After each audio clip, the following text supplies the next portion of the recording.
I think most people in the world would know who Usain Bolt is. I mean, after all, he did accomplish historic things of winning gold medals in 3 Olympics back to back to back. And that is a remarkable feat. It took so many years to achieve that.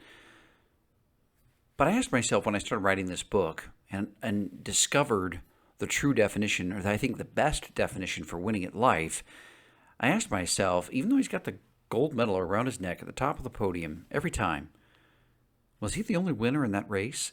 And I discovered that the answer was no, he wasn't. Let me explain what I mean by that.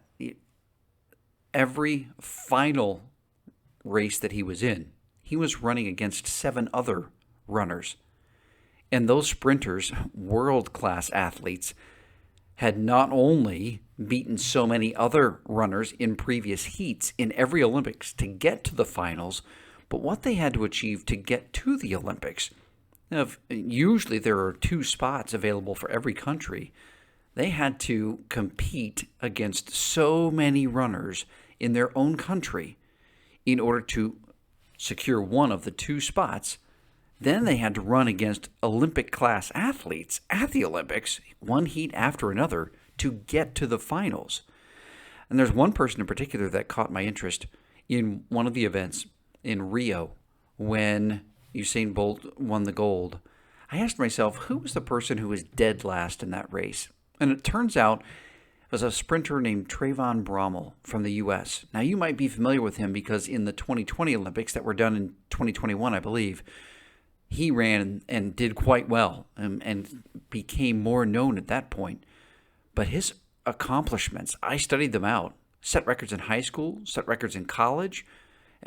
Clearly, one of the 2 from the entire country of the U.S. to represent the U.S. in the Olympics for the men's 100-meter dash.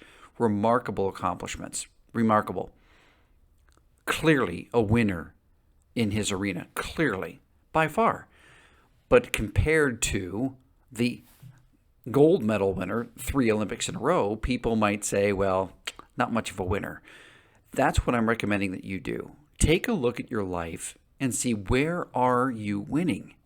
There are things you excel at that people can't stand, that they hate, that they're not good at, and they're naturally easy for you.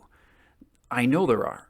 And it might not seem like these skills matter much, or, yeah, John, but that doesn't matter in the world of athletics or business or whatever arena you want to look at. That's not my point.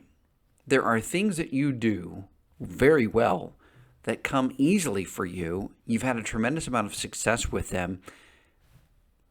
That's how you're winning at life. And you need to measure that against yourself. Have you gotten even better at that skill or that ability over time? You probably have. That shows that you're progressing.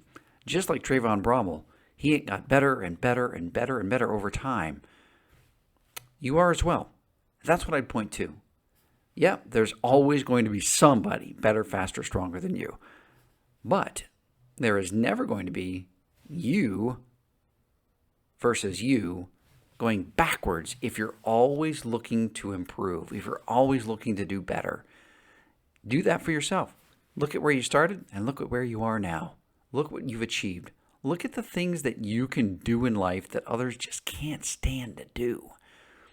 And then figure out how to do them even better. And that's winning more at life.